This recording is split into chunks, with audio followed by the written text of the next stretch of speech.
Hi, my name is Elaine and I am an exchange student from Scotland studying at the University of Vermont for the fall semester.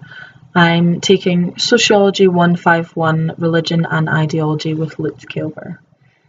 Today I'm going to be discussing the issue of genocide within our modern society and focusing in perhaps on the most famous and deadly of all genocides, the Holocaust in Nazi Germany during World War II.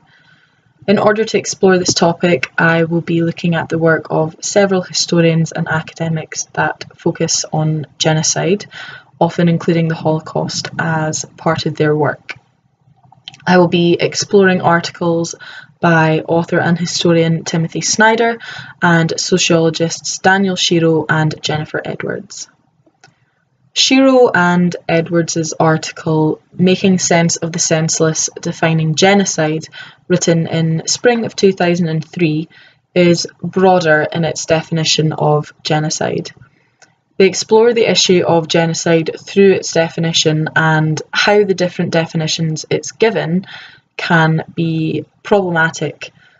They also explore the multitude of different ways genocide can occur, including varieties of genocide ranging from convenience, revenge, fear to purification.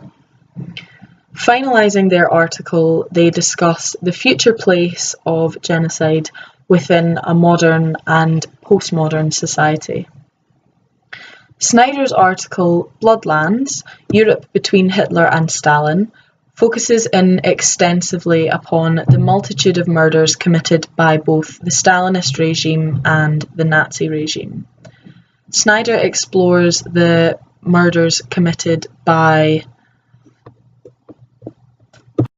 way of political famine that the Soviet Union imposed upon those living in the Bloodlands, as well as the Great Terror of 1937 to 1938.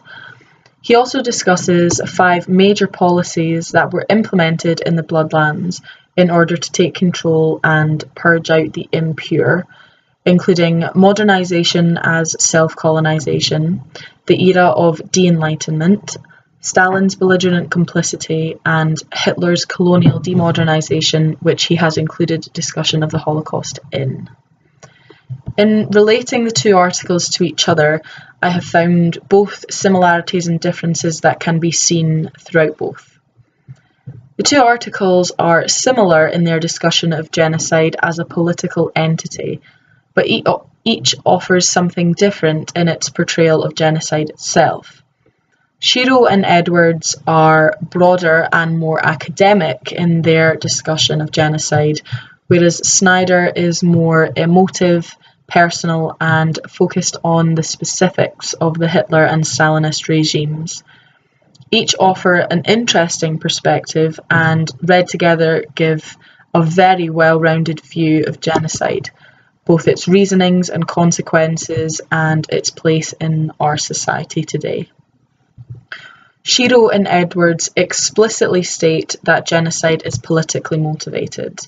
Snyder agrees with this, stating that the death and torture in the Bloodlands was sparked by a desire from the powers to assert control and economically transfer Europe to their advantage. Snyder also discusses the political and humanistic consequences that occurred from these.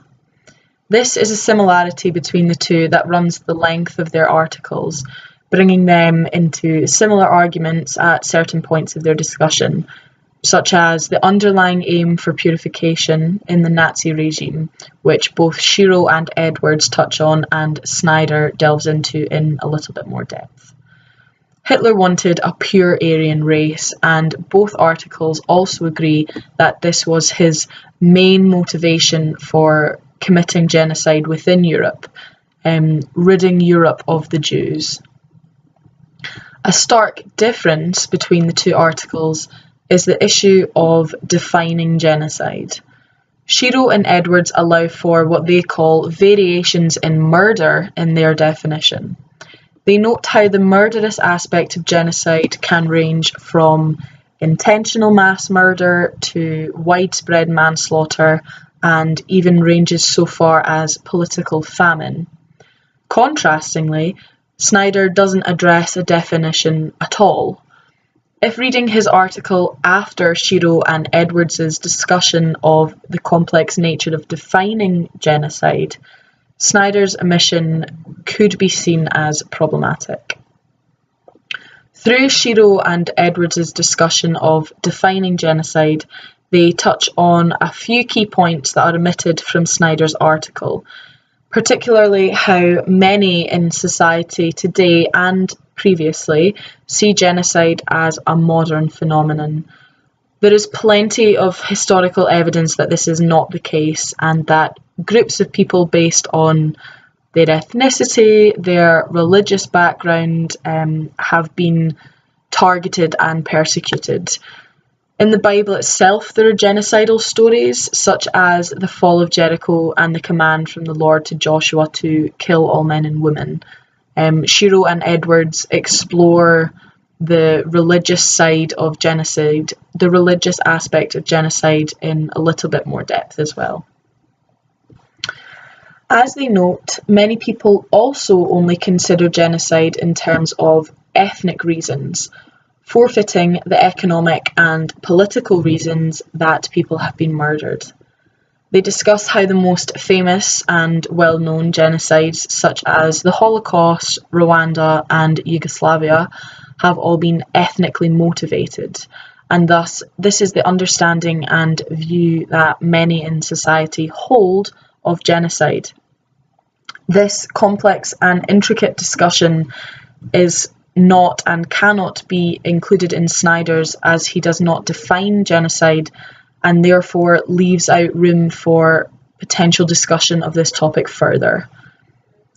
Snyder's article focuses in exclusively on the comparison between Stalinist and Hitler regimes and their politics of tyranny, as he calls it, whereas Shiro and Edwards pull back from the specificities to focus on genocide as a wider subject.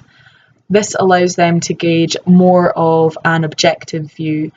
Although they do give examples of several recent genocides in the past, including Rwanda more recently and Armenia in 1915, they do not become emotionally involved. There are no personal stories.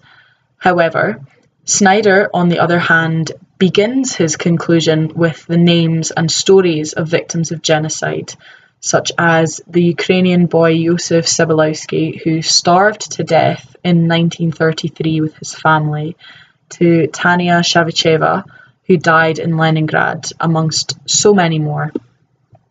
This gives a more emotive tone to his article and allows the reader to perhaps connect on a more human level to the subject of genocide, rather than the more academic and, you could even say, removed discussion of genocide by Shiro and Edwards. Despite their lack of personal account, however, Shiro and Edwards provide a bigger picture of genocide, as I've previously discussed, therefore allowing them to be more in-depth with their distinction of it. They include all types of genocide, as I've mentioned before: convenience, revenge, fear, and purification, and they focus on worldwide genocide, whereas Snyder's specific focus is the bloodland and politically motivated Nazi and Stalinist regime-focused murders. I did not find either of the two articles to be in contrast to one another, as they were focusing on the topic from very different angles and thus, in my opinion, cannot be compared in a contrasting way. There were, however, some aspects of Snyder's article I found challenging to understand at first. I found it a little difficult to compare the two articles, as they were so different in volume and just sheer amount of information. Snyder's was far more in-depth and inclusive of so many facts and statistics and personal anecdotes and numbers, in contrast to Shiro and Edwards's concise and short overview of the issue. It made finding agreeing arguments and similar information rather difficult, as the two articles tackle and discuss the topic in two completely separate ways. I had also previously never heard of the idea of collectivized agriculture, as Snyder calls it, so it was a little difficult at first to understand the concept of it and how that was actually able to be implemented within the regimes. Their ideological overview but economic underpinnings were challenging at first to get my head around, but his further explanation of several main economic reasons behind their implementation helped significantly.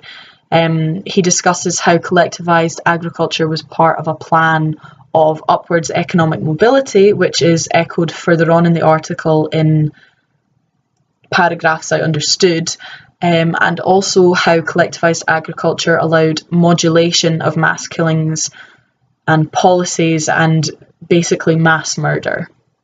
Finally, Snyder's discussion of historian Hannah Ardent's Superfluous Man was also a little bit difficult to gauge at first.